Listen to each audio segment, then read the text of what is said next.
Olá! Você acredita em amor incondicional? Uma vez eu estava lendo sobre amor e eu comecei a pensar por que a gente precisa de usar a terminologia amor incondicional. Porque se você for parar para pensar, o amor por si só, ele é incondicional. O amor verdadeiro, ele é puro, ele é livre de qualquer condição. Quando a gente de verdade ama o outro e a nós mesmos, a gente não coloca condições. Ele é puro, ele é genuíno, ele tem aceitação, né? E aí eu fui entender por que a gente tem a necessidade de falar sobre o amor incondicional. E o amor incondicional, ele é atribuído a Deus, né? Nosso Pai, porque ele realmente nos ama independente de qualquer coisa, né? Aquela passagem do pai que espera o filho, né, voltar de braços abertos, eu acho que ela resume muito isso, né? O filho sai, vai gastar a herança do pai, vai fazer o que quer, né? E volta e o pai tá lá esperando esse filho. Tem um livro também que eu li que chama Amor de Redenção, que é um livro lindo, que ele fala muito sobre isso também, né? Sobre esse amor incondicional. Mas um dia, eu buscando sobre o amor, né? Sobre essas questões do amor, o que é esse amor de verdade, né? Porque o amor não tem motivo, não é emoção, não tem condição, né? Ele realmente é você ser livre e deixar o outro ser livre. E uma vez eu li uma frase que ela fala assim, ó: assim como o perfume da rosa é inseparável da rosa, o amor é inseparável do ser. Quando amamos de verdade, estamos exalando a fragrância do ser.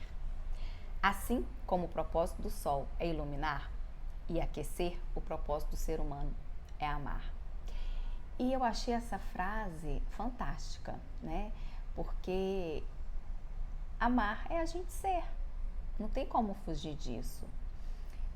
Eu entendo que quando na Bíblia fala que nós somos imagem e semelhança de Deus, é isso, nós somos imagem e semelhança de Deus quando a gente é amor, né? Quando a gente ama. E eu fiquei me perguntando por que a gente precisa de usar o incondicional. Aí eu estava estudando um pouco sobre a nossa essência e a gente tem a essência do amor mesmo, nós somos criados amor. E durante o nosso processo de crescimento, né, da nossa vida, enquanto a gente a gente é criança, vai sendo adolescente, se tornando jovem, adulto, a gente passa por um processo em que nós somos domesticados. E isso é bom, é natural, é necessário, porque para a gente poder viver num sistema, a gente precisa se organizar, a gente precisa entender, né, certas situações. E com isso, essa domesticação, ela às vezes ela vai tomando tanto conta da gente que a gente, quando se torna adulto, a gente esquece que a gente foi domesticado e a gente começa a viver essa domesticação sem questionar. E aí a gente meio que perde um pouco a imagem de quem a gente é. Aí a nossa essência, ela tem em volta a nossa história, a nossa cultura, a nossa sociedade, e ainda com isso a gente acaba que também traz para a nossa vida máscaras sociais que a gente usa para poder se permitir entrar dentro de algum lugar, né, participar, ser pertencente a alguma tribo, algum gueto, algum lugar, porque a gente acha que precisa dessa máscara para poder estar ali dentro. E a gente vai se perdendo no meio disso, sabe? E aí a gente fica distante da nossa essência, do nosso ser. E aí quando quando a mulher ela se torna mãe, esse período que é do puerpério, do resguardo, cada uma usa um nome, né? Eu acho que é o período em que nós, mães, nos tornamos mais próximas dessa nossa essência. E por isso que muitas mulheres têm depressão, passam por, acho que é baby blues, né, que eles chamam o termo, que a mulher fica numa tristeza profunda, ela vive vários questionamentos, porque na realidade aquele momento ali que ela está vivendo é o momento mais puro e onde ela está mais próxima da essência dela. Só que existe um distanciamento daquela essência que é dela e de toda aquela domesticação, todas as máscaras que ela colocou na vida. E ela fica vivendo aquele questionamento assim: vou continuar na minha essência ou eu vou continuar na minha domesticação? E é muito interessante porque essa domesticação, ela tá tão dentro da gente que às vezes a gente tem insights, né, momentos de iluminação na vida da gente, que é quando a gente está vivendo o amor e a alegria na nossa essência, que a nossa mente faz a gente acreditar que isso tudo é ilusão, né? E às vezes a gente acredita que a gente é até doida, assim. Não, isso não é para você, volta para a vida domesticada, né? Porque é melhor dentro da sociedade, né? Do sistema. E é muito interessante a gente parar para pensar sobre isso, porque a maternidade, eu sempre acreditei mesmo que a maternidade fosse esse salto quântico que a gente pode dar na nossa evolução espiritual, que a gente realmente voltar para a nossa essência, para a nossa raiz. E por isso que esse momento do puerpério, o momento do resguardo, o momento em que você está ali vivendo amalgamada com aquele serzinho, né? Vocês são únicos, você e o bebê são uma coisa só. Você já parou para pensar que quando o seu filho era bebê, tudo que você sentia, ele sentia? É por isso. E muitas vezes, nesse momento, nesse período, a gente volta lá nas nossas raízes mesmo. E a gente volta na nossa infância, a gente volta em situações que a gente já viveu no passado. E a gente começa a questionar aquilo ali, a querer resolver tudo, né?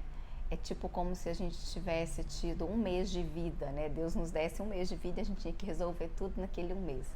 E a gente começa realmente a interiorizar, a voltar para dentro da gente, a entender aquilo que realmente faz parte da nossa vida, o que faz sentido e o que não faz. Quando os meus meninos nasceram, eu vivi muito esse processo e eu realmente vivi a minha essência totalmente sem me preocupar com nada. A minha mãe morria de medo de eu dar depressão. Ela me ligava todo dia: filha, você tem certeza que você não está com depressão pós-parto? Filha, você tem certeza que está tudo bem, tudo? Porque é um momento realmente que nós mulheres somos chamadas para viver a nossa essência. E é lindo, né? Eu acho assim, nada contra a terapia, mas eu acho que nem 10 anos de terapia consegue fazer a gente viver isso de uma forma tão essencial mesmo, tão plena, sabe? Porque é a gente com a gente, e é a gente ali na nossa essência, e é a gente nessa oportunidade que a gente tem de poder de verdade entender a nossa vida, entender o nosso passado, sabe? Quando a gente ouve algumas mães falarem assim: você só vai entender quando você for mãe, é isso. Você só vai entender muita coisa da sua vida, até o seu relacionamento com a sua mãe, com o seu pai, com as pessoas que, né, já passaram por você, depois que você se tornar mãe. Exatamente por isso. Porque ali, nesse início, né, do pós-parto, a gente já começa a experimentar a nossa essência de novo. A gente começa, é como se tivesse um monte de névoa assim em volta da gente. Sabe quando você vai olhar no espelho, você acabou de sair de um banho muito quente, né, pelando, aí você olha no espelho, tá tudo esfumaçado, assim, você tem que ir lá limpar, assim, para você poder se ver. É a mesma coisa, como se você estivesse tirando toda aquela fumaça, toda aquela névoa e você voltasse a se ver de novo. E às vezes isso é conflituoso mesmo, que são as sombras, né? Tem muita gente que tem medo de viver o autoconhecimento, de entrar num estado de consciência, né? Tem muita gente que não gosta disso porque tem medo da sombra. Mas as nossas sombras, elas não são para nos amedrontar, né? Elas não são para nos fazer sentir mal, não. As nossas sombras, elas são excelentes para a gente poder entender a nossa vida. E conforme a gente vai entendendo as sombras e até as coisas que a gente viveu no passado, aquilo vai se tornando tão claro e vai tomando uma dimensão tão bonita na nossa vida que a gente passa a se amar. E aí entra essa questão do amor incondicional. Porque o amor por si só, ele é incondicional, né? Eu acho que muitas pessoas falam mesmo isso, que o amor mais próximo do amor de Deus é o amor da mãe para o filho. mas é o amor ali naquele início, né? Que a gente vive aquilo ali na essência, que a gente entende aquele ser precisa da gente e a gente faz de tudo por aquele bebezinho, né? A gente não preocupa com nada, a gente não quer saber de nada. A gente pode estar assim morrendo de sono, ele chorou, precisou, qualquer coisinha a gente está lá, né? E rindo e feliz e querendo poder fazer o máximo que a gente puder para poder dar vida para ele, né? E isso é tão importante porque depois que a criança vai crescendo, a gente começa a domesticá-la e faz parte, é uma forma de proteção, é uma forma de inseri-la num sistema. Mas até mesmo esse processo de domesticação, ele tem que tomar muito cuidado com ele, para a gente não domesticar de uma forma muito robótica e realmente tirar a essência daquela criança desde que ela é pequena mesmo. Porque senão, quando ela chega na adolescência, ela já nem sabe mais quem ela é, né? Ela não precisa se tornar adulta para ficar tão distante assim. E são pequenos cuidados mesmo, da gente não precisar deixar ela não viver a infância, sabe? Assim, a criança, ela tem o direito e o dever de ser criança. Ela tem que viver a infância, ela tem que se descobrir, ela tem que evoluir dentro do tempo dela, do processo dela.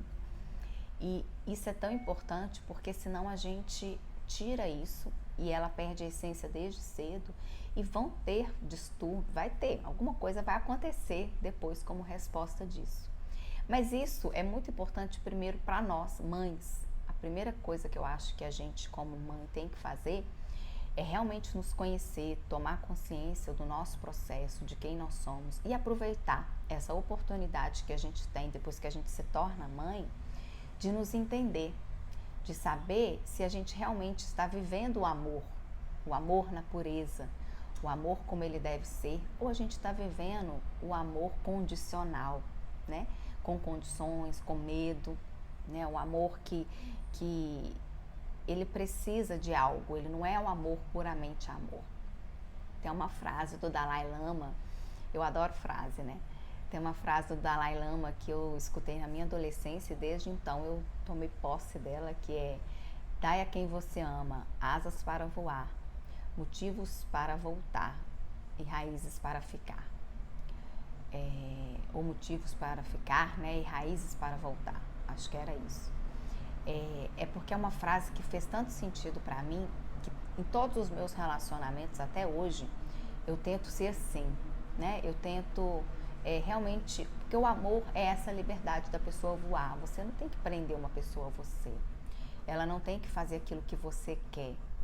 Você não tem que pôr condição para ela estar com você, né? Ela vai estar com você, não porque ela tem que estar, mas porque ela quer. Vai partir dela. E eu até lembro também uma vez a tia Marlene, num grupo de jovens que a gente estava participando, ela falou daquela história da borboleta. Ao invés da gente ficar correndo atrás da borboleta, a gente preparar o nosso jardim para que as borboletas venham até nós. E isso também fez todo sentido para mim, eu também peguei isso, porque quando você prepara o seu jardim, e o que significa preparar o seu jardim? É preparar primeiro você dentro de você, né? Então, quando você busca o seu autoconhecimento, quando você busca a sua essência e você vive ela sem medo, você vive ela na liberdade de ser, você preparou o seu jardim. E as borboletas que quiserem vão vir. E o que importa é isso, né? E aí quando você entende que a borboleta que vai estar vindo é a borboleta que deve vir, você vai viver esse jardim de uma forma muito melhor. Então, quando a gente se torna mãe e que a gente tem essa oportunidade, porque eu realmente acho uma oportunidade única que a gente tem, de voltar à nossa essência, né, sem precisar ter feito nenhum trabalho, né, vamos dizer, e a gente não aproveitar, a gente vai continuar vivendo a domesticação sem nem saber quem a gente é de verdade. E muitas vezes a gente não sabe mesmo, porque, como eu falei, a mente nos engana, nos faz pensar que a gente está vivendo uma ilusão. Isso é ilusão, ninguém precisa de autoconhecimento. Já sei quem eu sou, quem eu quero, quem eu gosto. E às vezes a gente não sabe, às vezes realmente aquilo que a gente fala que a gente é, o que a gente gosta, o que a gente não gosta, está dentro daquilo que foi criado dentro da nossa mente. Para mim, amor incondicional, ele não é nem poético. Para mim, ele se resume em desconstruir as crenças limitantes. Porque nada mais é do que a gente entender quais crenças que a gente tem dentro da gente que nos limitam de verdade de viver a nossa essência. E aí a gente vai vivendo uma vida que não tem a ver com a gente, porque a gente foi criado com aquilo ali, essa crença foi colocada dentro da gente, a gente está enraizada nela e a gente não consegue sair dela. E ela impede a gente de ser, né? Que é a primeira frase que eu falei, como a rosa. O perfume da rosa é da rosa. O amor é a gente. É só a gente ser. Se a gente ser, a gente vai estar amando. Porque se nós somos imagem e semelhança de Deus, nós somos amor. Porque Deus é amor, né? Não tem como a gente fugir disso, mas a gente foge, né? Então é muito importante a gente realmente aproveitar esse momento da maternidade e viver a nossa essência, entender a nossa essência e saber quem eu sou de verdade, o que eu estou fazendo aqui, né? Descobrir o nosso propósito. A gente acha que a gente sabe a nossa missão e muitas vezes a gente vai vivendo esses questionamentos e a gente está indo na manada, a gente acorda, trabalha, volta, até o trabalho da gente que a gente gosta muito, lá dentro a gente não vive a nossa essência, né? A gente não vive o nosso propósito, a gente cumpre função, simplesmente. A gente bate cartão e mesmo não batendo cartão, às vezes quem não não trabalha fechado, a gente só vai lá cumprir o papel. E quando a gente entende quem a gente é e a gente exala esse amor tão genuíno, né, puro, bruto, que é a nossa essência, que nós somos filhos de Deus, quando a gente vive esse amor, a gente consegue viver a nossa pureza, a gente cumpre o nosso propósito dentro da nossa missão ali. Quando eu descobri que o Anielo tinha hemiparesia, né, eu me interessei muito, eu comecei a buscar muito sobre plasticidade neural, PNL, né, e eu entendi muito isso, porque se a gente não faz essa reprogramação dessas reproduções automáticas que a gente vai tendo ao longo da nossa vida por crenças que foram colocadas, né, pela nossa domesticação, se a gente não faz essa reprogramação, a gente não vive a vida de verdade. E aí entra aquela frase do Cortella, né? A vida é curta demais para ser pequena, né? Para não ter um sentido. Então quando a gente busca pelo nosso autoconhecimento e a gente busca a nossa essência, a gente vai tirando essas névoas, a gente vai tirando toda essa domesticação. É claro que não é toda, né? A gente vive num sistema, numa sociedade, a gente precisa ter algumas coisas ordenadas.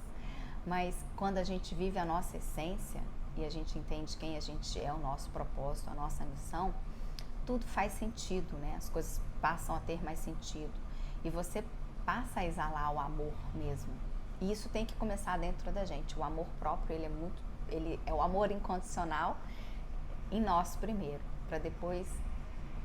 E não é nem para depois, ele é consequente. A consequência é essa, é a gente exalar e a gente amar qualquer pessoa que está perto da gente, né? A gente transborda isso. Sabe aquelas pessoas que você vê que ela deixa rastros de amor por aí? É isso, é porque ela está realmente vivendo o propósito dela.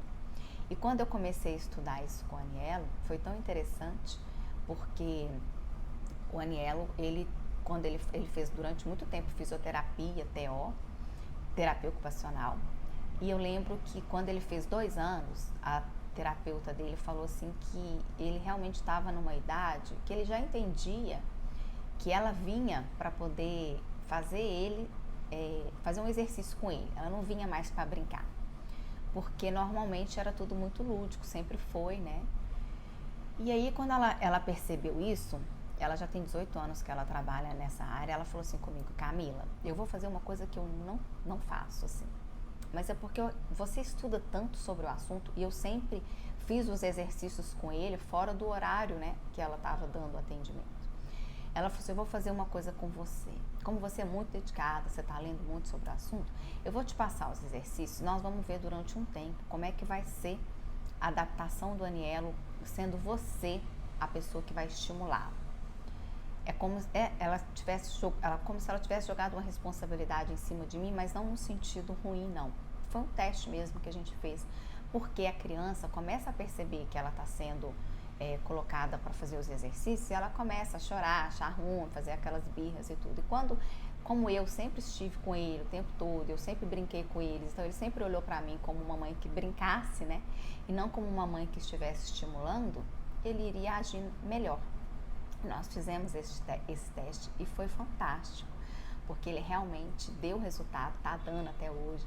Inclusive, a gente teve um doutor Francisco, que é o ortopedista dele, e graças a Deus ele nem vai precisar de fazer cirurgia. Eu fiquei muito feliz com essa notícia. Para mim foi uma vitória, né? Um milagre de Deus mesmo. Mas tem muito a ver com essa questão da reprogramação. Eu coloquei primeiro dentro de mim. Eu tirei essa crença de que ele já tinha uma dificuldade, que ele ia ter que fazer cirurgia, porque o primeiro diagnóstico dele, ele teria que fazer uma cirurgia mesmo no tendão do pé. E eu coloquei isso dentro de mim, muito fortemente. E eu comecei a estimulá-lo dessa forma. E isso fez toda a diferença, né?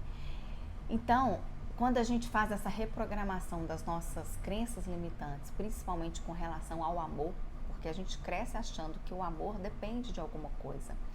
Por exemplo, nós mães, filho, se você não fizer isso, a mamãe vai ficar triste. Filho, se você não fizer isso, eu não vou te levar em tal lugar. Esse se, essa condição, a gente cresce achando que os nossos pais só vão nos amar se a gente obedecê-los da forma que eles querem. Obediência é um respeito, mas em dado momento, a obediência, na realidade, é a gente fazer a vontade do pai ou da nossa mãe, sem a gente saber se aquilo ali é bom pra gente, né? É claro que sempre os nossos pais vão querer o nosso bem, mas às vezes a gente coloca nos nossos filhos sonhos que a gente não realizou e queria que eles realizassem, mas eles não querem. Eu tenho certeza que muita gente se identifica com isso, ou com sua mãe, ou com seu pai, ou com os seus filhos. A gente projeta neles coisas que a gente não fez e que a gente gostaria que eles realizassem. E por isso que o amor fica sob condição. E o amor por si só, que é o amor incondicional, ele não tem condição. Você vai amar aquela pessoa independente da escolha dela. Você vai deixar ela livre para ela viver aquilo que ela quer. E aí é quando a gente deixa os nossos filhos escolherem, por exemplo, a profissão, né? Eu vivi muito isso dentro de casa e eu não culpo minha mãe nem meu pai, porque é uma questão mesmo cultural da sociedade, isso sempre aconteceu, todo mundo já passou por isso. Eu lembro quando eu fui escolher a faculdade, o vestibular que eu ia fazer, a minha mãe queria muito que eu fizesse arquitetura. E eu sempre quis fazer comunicação, e eu cheguei a fazer arquitetura, ela chegou a pagar a faculdade. Eu fui 1 mês, 2 só na faculdade, porque eu odiava, não gostava mesmo. Mas eu fiz a vontade dela, por amor, né? Porque eu achava que isso era amor. Mas não deu certo e várias coisas aconteceram nesse processo. E aí, graças a Deus, depois eu pude fazer a comunicação. Mas até hoje ela fala comigo, vocês acreditam? Que eu deveria ter feito arquitetura, que é o sonho dela. Inclusive, ela voltou a estudar e ela ainda não terminou o curso, mas ela faz arquitetura. Então, a gente tem que tomar muito esse cuidado com os nossos filhos e primeiro a gente tem que entender lá dentro da gente se às vezes aquela profissão que a gente seguiu e que a gente está exercendo é realmente uma coisa que faz parte da gente, que é um sonho nosso. Ou será que isso não é um sonho idealizado da minha mãe e do meu pai? É muito importante a gente fazer esse exercício e nunca é tarde para mudar, né? Porque eu acho que a maternidade, ela traz muito isso. Quando a gente se torna mãe, que a gente vive ali aquele momento de puerpério, de resguardo, né? Que a gente tem, a gente consegue por muito tempo meditar, né? Viver momentos em que a gente está ali na nossa conexão com Deus. Tem uma outra questão também, quando a gente fala desse amor de Deus, que muitas vezes a gente acredita que Deus está lá longe, né? Com um caderninho. Ah, a Camila fez isso, a Camila não fez aquilo. E Deus, Ele está dentro da gente. Ele está com a gente o tempo todo, né? Quando a gente é amor, quando a gente é bondade, quando a gente tem empatia, quando a gente tem compaixão, quando a gente revela o amor, a gente está revelando Deus dentro da gente. E quando a gente também vê isso nas pessoas que estão próximas da gente, a gente está vendo Deus se revelando por meio delas. Então, quando a gente também entende que Deus está mais perto da gente do que a gente imagina, a gente também passa a querer a buscar mais isso, né? E a gente passa a querer se interiorizar mais, porque a gente sabe que Deus está ali agarradinho com a gente, que Ele realmente pode ajudar a gente em muitas coisas. Ele faz tudo aquilo que é de um pai amoroso, né? Então, quando a gente realmente entende Ele dentro da gente, e a gente não vê Ele como aquele pai que a gente teve muitas vezes, que é um pai que anota num caderninho, ou que é um pai severo, que é um pai bruto, que é um pai rígido, quando a gente desfoca essa imagem e entende que o poder de Deus está dentro da gente, porque nós somos imagem e semelhança dele, a gente passa a entender que a gente pode se revelar com amor, né? Porque o amor está dentro da gente. Então, por isso que é importante a gente fazer esses pequenos exercícios mesmo e fazer de verdade. A gente às vezes escuta isso e nada do que eu estou falando aqui é novo, né? Com certeza todo mundo já escutou isso de alguma forma. Muitos terapeutas, filósofos, quantas pessoas que não falam isso, mas a gente não para fazer. E é tão importante mesmo a gente fazer esses exercícios de realmente, né, buscar lá dentro da gente, buscar a nossa infância, buscar por que eu sou a pessoa que eu sou hoje, buscar a nossa carreira. Será que eu realmente escolhi essa profissão por mim ou porque eu tive uma dificuldade na minha vida e com a minha mãe, com meu pai, ou porque, né, são muitas e muitas histórias que a gente tem, todo mundo tem isso.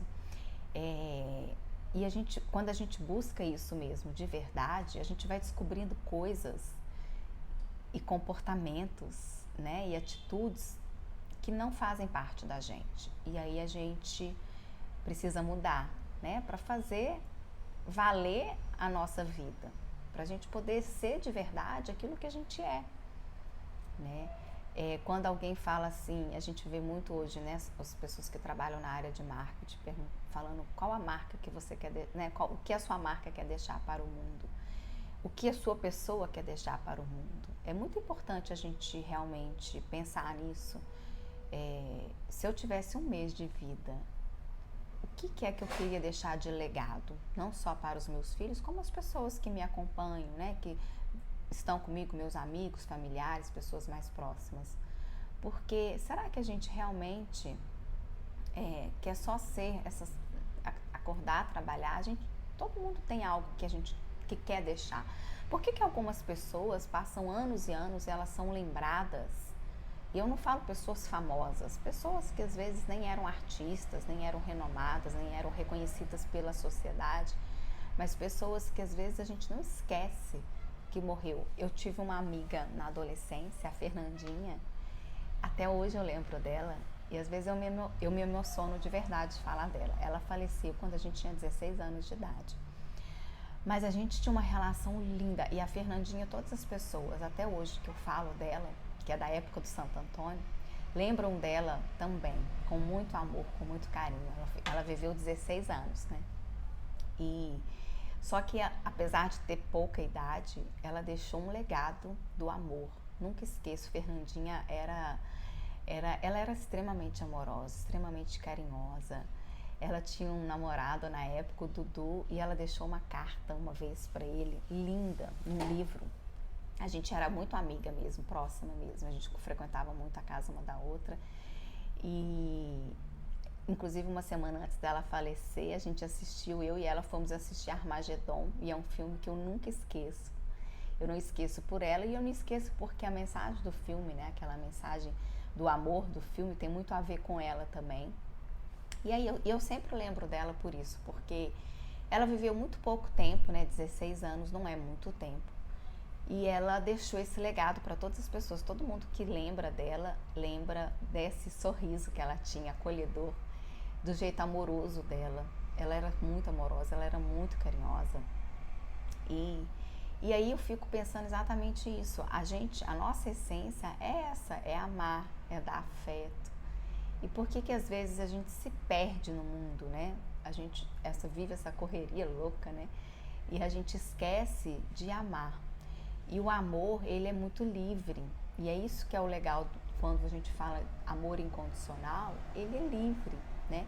E ele é tão livre que muitas vezes aquela pessoa que você ama, ela não vai estar perto de você. Ela é por amor mesmo, né?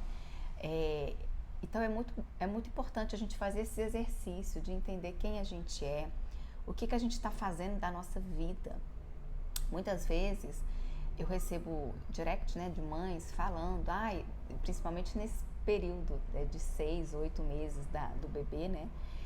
Porque parou ali, a gente não está com tantos cuidados do dia a dia e aí a gente começa a questionar, vou voltar a trabalhar, como é que eu vou voltar para a minha vida social, e começa a questionar sobre aniversário e a gente começa a questionar mesmo, e isso é muito legal e é muito importante a gente fazer esses questionamentos, mas a gente buscar resposta mesmo dentro da gente, saber para onde a gente vai e saber que a nossa escolha tem que fazer sentido para a gente, né? Porque senão nós vamos voltar para a domesticação. Então faça esse exercício de verdade, pensa mesmo com silêncio, né? É tão bom a gente desligar rede social um tempo, desligar celular, desligar música, televisão, desligar tudo e a gente escutar a gente mesmo, a nossa intuição e pensar realmente sobre como a gente tem vivido o amor, né? Será que a gente está vivendo esse amor domesticado, esse amor que impõe um monte de condições, esse amor que a gente tem que ser, né? Inclusive esses dias eu estava conversando com uma mãe e a gente estava falando sobre relacionamento marido e mulher. E você já reparou que às vezes você toma uma atitude porque você tem medo de perder seu marido e por uma coisa tão boba, né? Aí você vai ver, gente, qual o problema? Eu podia muito bem ter falado não, ou podia muito bem ter falado o que eu sinto, a verdade. Eu fiquei com medo de perder ele, mas se ele me ama, ele não vai, eu não vou perdê-lo por isso, né? E depois que a gente se torna mãe, né, que a gente fica dividida, assim, filhos, família, e às vezes a gente escolhe trabalhar fora, volta para a carreira, e a gente fica dividida ainda na carreira, a gente fica meio que aquela confusão toda, aí a gente fica com mais medo ainda, e às vezes a gente acha que tem que fazer um monte de coisa que a gente não precisa de fazer. Esses dias a mãe de um coleguinha falou assim comigo, eu acho a maternidade tão desumana. E eu fiquei pensando nisso, assim, só que a gente estava falando isso dentro de um outro contexto, né? Mas eu acredito, quando ela falou isso, eu fiquei pensando assim, na realidade a maternidade, de certa forma, ela é desumana, porque ela transcende mesmo. A gente não consegue viver ali só aquele lado humano, né? A gente vive uma coisa muito de Deus, divina mesmo. E por esse lado eu acredito que a maternidade seja desumana, porque a maternidade ela nos propicia de verdade esse contato tão próximo, tão revelador com o nosso divino, né? Com a presença de Deus ali na nossa vida. E eu acho uma oportunidade assim única. Quando eu falo isso com as pessoas às vezes ficam me olhando com Camila, essa Camila tá doida. Mas de verdade que eu acho que assim, aquele nascimento ali daquela criança, gente, e a partir daí, né, tudo aquilo que a gente vai vivendo com aquele bebê, porque é uma vida que Deus te deu para você poder criar, cuidar, educar. Olha que responsabilidade, né? Se ele te confiou isso, ele acredita em você. Então, para mim, isso realmente é uma oportunidade única de crescimento, de vida, de espiritual, pessoal. Eu não consigo conceber da ideia de que um filho, a gente é mãe só para poder ter um filho, né? Só para poder colocar ali no mundo. Eu acho que realmente é uma transformação muito grande que a gente pode viver. É uma possibilidade que a gente tem de entender a nossa natureza, entender quem nós somos, entender o nosso ser de verdade, né? Então eu queria colocar essa reflexão pra gente, pra nós mães, para que a gente realmente volta para dentro da gente e faça esse exercício mesmo de entender quem você é hoje. Você já se perguntou quem eu sou? né? Porque às vezes a gente faz isso quando a gente é adolescente, jovem, vai procurar carreira, de quem eu sou, o que eu quero. E a gente vai levando, vai deixando, e às vezes as coisas vão acontecendo e tal, não sei o quê. E é tão importante a gente entender isso, né? Principalmente depois que a gente se torna mãe, porque aquele ser que está ali, que foi confiado a você, é uma responsabilidade sua, e é tão importante a gente poder fazer desse ser um adulto que vai fazer a diferença de forma positiva no mundo, né? Eu acho que é o desejo de toda mãe. Toda mãe fala assim, eu quero que meu filho dê certo. O que é o filho dar certo? É isso, ele ser um homem, uma mulher que vai fazer a diferença no mundo de uma forma positiva, né? Então, mas para isso a gente precisa colocar para ele, né? A gente precisa inseri-lo num ambiente de amor, de afeto, de paz. A gente precisa viver essa harmonia dentro de casa. A gente precisa viver isso de uma forma espontânea e natural, leve. Então, para isso, primeiro a gente tem que ir lá para dentro da gente mesmo, fazer uma comunicação mesmo interna e entender o nosso processo, entender quem a gente é. E se precisar de mudar tudo, bola para frente, muda, porque nunca é tarde. Quantas pessoas que a gente já não viu, que a gente não conhece, que mudou a vida, independente da idade, e na realidade não é que mudou a vida, né? Passou a viver a vida de verdade. Então, pensa nisso, faz esse exercício de pensar em você, de pensar o seu processo, de pensar o que você viveu. Eu venho de uma história de vida muito cheia de altos e baixos, como todo mundo, claro. Mas quando eu olho lá para trás, eu vejo a família que eu tive, as situações, meus pais são separados, a vida que eles tiveram, tudo que aconteceu lá para trás. E quando eu vejo a minha história com a minha mãe, a minha história com meu pai, a minha história de vida, a minha história com meu marido, como eu conheci, eu vou vendo tudo isso, eu entendo perfeitamente o motivo de hoje eu ser a Camila, dona de casa, mãe do Anielo, do Emanuel e casada com o Gedeon.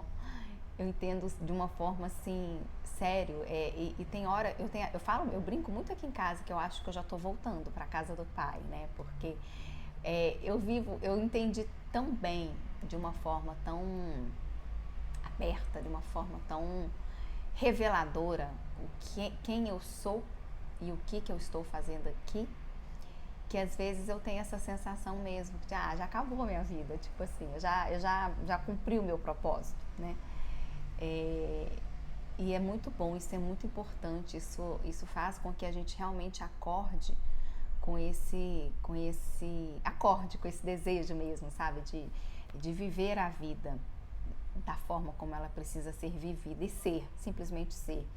Tem um exercício que eu faço, eu sei que vai todo mundo rir, porque quando eu conto isso, o povo acha uma graça. Acho que eu sou doida mesmo, né? Todo mês, todo dia 10, eu me reúno comigo.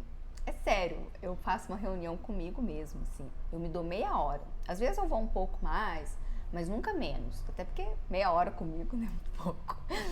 Mas é um exercício que eu faço de verdade. E é muito interessante porque eu tenho um caderninho, a capa dele assim, é o Happy Day, né? O dia feliz. E quando eu falo que esse dia 10 é um dia muito feliz, eu faço aniversário dia 10 de julho e meus filhos dia 10 de março, então acho que é por isso que eu escolhi o dia 10. Mas todo dia 10 eu coloco ali de 1 a 3 metas pro mês, assim. E isso de verdade, gente, é muito importante e funciona muito pra gente poder ir vivendo a vida cada vez mais no modo da nossa essência, não nesse modo louco de correria total, né? Então, por exemplo, o mês passado eu coloquei como meta para esse mês, uma meta só que eu coloquei, eu coloco de 1 a 3. E por que eu faço isso? Tem duas questões nisso. Primeiro, você se reunir com você é um ato de amor para você poder pensar na sua vida, como é que tá, o que é aquilo que não está te fazendo bem, não está te favorecendo, então vamos mudar. Porque se a gente faz isso só no dia 1º de janeiro, no dia 31 de dezembro, a gente deixou um ano para trás, né? E é um ano, é muito tempo que passou. Uma vez por mês eu acho que funciona super bem. E segundo, que quando eu falo de 1 a 3 metas, é porque eu acredito muito que nas pequenas coisas elas geram grandes coisas, né? A Madre Teresa de Calcutá que fala, né, que uma pequena gota do oceano não faz, a gente acha pequena, né? Mas ela, sem essa pequena gota, a gente não tem um oceano. E eu acredito muito nisso. E eu lembro também que minha mãe, quando eu era criança, ela sempre falava assim: filha, nunca tira um clipe de alguém. E eu acho que essa frase, que eu acho que muita gente já deve ter escutado isso dos pais, ela diz muito isso. Um clipe é um ato pequeno, mas desse ato pequeno se tornam atos grandes, né? Então, se você tira um clipe um dia, depois você vai tirar um papel e aí por aí vai. Então, eu sempre acreditei muito nesses pequenos passos. Então, eu sempre coloco uma meta de 1 a 3 metas no máximo, até porque mais do que isso, eu às vezes não vou conseguir cumprir. Até hoje, de verdade, deu sempre certo. Todas as metas que eu coloquei, eu realmente pratiquei, elas continuam fazendo parte da minha vida. Esse mês passado, a minha meta era ficar de 7 horas da noite até 7 horas da manhã sem pegar em tecnologia nenhuma. E é um desafio, né? Porque a gente vai dormir, às vezes quer ver alguma coisa, ou acorda depois que eu medito, depois que eu leio meus devocionais, eu acabo querendo pegar o celular para poder colocar até a foto do devocional. Eu sempre colocava ela cedo, agora eu só coloco depois de 7 horas, porque realmente eu coloquei essas 12 horas de livre de tecnologia, de luz branca, que parece uma bobagem, né? Mas, gente, faz tanta diferença. Vocês não têm noção como que faz diferença. E eu coloquei isso pra mim, não tem nada a ver com o Gedeon, com os meninos, isso é meu, né? E por isso que é importante essa reunião com você, porque você vai colocar ali passos pra você, só pra você, isso é uma coisa sua, pessoal, só sua, né? Essas metas pequenas é pra você, aquilo que faz bem pra você, que faz sentido pra você. Então isso pra mim faz sentido. E faz mesmo, porque eu comecei, às vezes, a nossa manhã aqui é sempre uma correria, uma maratona mesmo, né? Porque eu levanto cedo, aí o Gedeon vai pra academia, a gente reza primeiro, tal, ele desce, vai pra academia, aí os meninos acordam, aí eu vou meditar, vou ler meu devocional, os meninos acordam, aí eu vou dar banho nos meninos, aí às vezes eu dou leite pra eles, ou vou dar alguma coisa pra eles comerem, aí o Gedeon sobe, aí a gente vai rezar o terço. Então, assim, isso tudo acontece, tipo, de 4h40 até 6h40, que é a hora que eu saio com eles pra escola. Então, é muita correria. E antes, às vezes, eu pegava o celular para ver uma mensagem, um WhatsApp, alguma coisa assim, e às vezes aquilo me dispersava. Agora, apesar de ter todas essas tarefas, não são tão corridas, né? Eu consigo fazer tudo muito mais tranquila. Então, eu chego na escolinha para deixá-los lá, e assim, eu não tô com aquela sensação de que foi uma maratona, porque antes eu falava, eu até brincava com o Gedeon quando a gente voltava, eu falava assim, nossa, o primeiro round já foi, né? Porque era uma maratona. E então isso pra mim tá fazendo essa diferença, né? Então é isso, eu queria colocar essa reflexão pra gente, como que tem sido o amor que a gente está vivendo, né? A gente tem vivido o amor na pureza dele, como ele é. O amor é paciente, tudo suporta, tudo crê. O amor não tem inveja, né? O amor que a gente está vivendo é um amor puro, bruto, genuíno? Ou a gente está vivendo esse amor que coloca condições?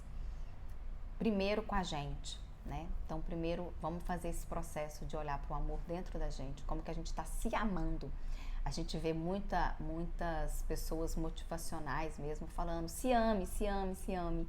E esse se amar, muitas vezes, ele passa pelo externo, né? As pessoas acham que se amar é ir lá, ir no salão, pintar o cabelo, fazer a unha, comprar uma roupa nova, uma bolsa, um sapato. Não que isso não faça parte, mas eu acredito que quando ele vem primeiro lá de dentro, esse amor lá dentro da gente, e o amor da gente com a gente, começa por a gente entender o nosso processo, por a gente entender o nosso passado, por a gente entender a nossa relação com os nossos pais, com as pessoas ao nosso redor, por a gente entender o nosso relacionamento com o nosso marido, com os filhos. E quando e isso já dá um trabalho, né? Parece simples, e é simples, mas dá um certo trabalho, assim. Então, quando a gente passa a entender isso e amar internamente, depois essas outras buscas, elas ficam mais tranquilas, e elas não viram uma busca, na realidade isso acaba sendo uma consequência. Então, eu queria deixar essa reflexão pra gente. Aliás, se puder, façam esses 2 exercícios. Se reúna todo mês, E eu me reúno com café, que eu adoro tomar café, e com um bolinho, que eu sempre faço um bolo nesse dia pra mim. Adoro um bolo. E eu coloco o bolinho, o café e me reúno com a minha caneta, com o meu bloquinho do Happy Day para poder fazer as minhas anotações. Então, de verdade, faça esse exercício, é muito legal. E se puder também, se proponha a fazer esse processo de busca interna do seu amor. Como é que você está vivendo o seu amor com você e como que isso realmente está reverberando para as pessoas que estão ao seu redor, tá bom? Fica com Deus. Até a próxima.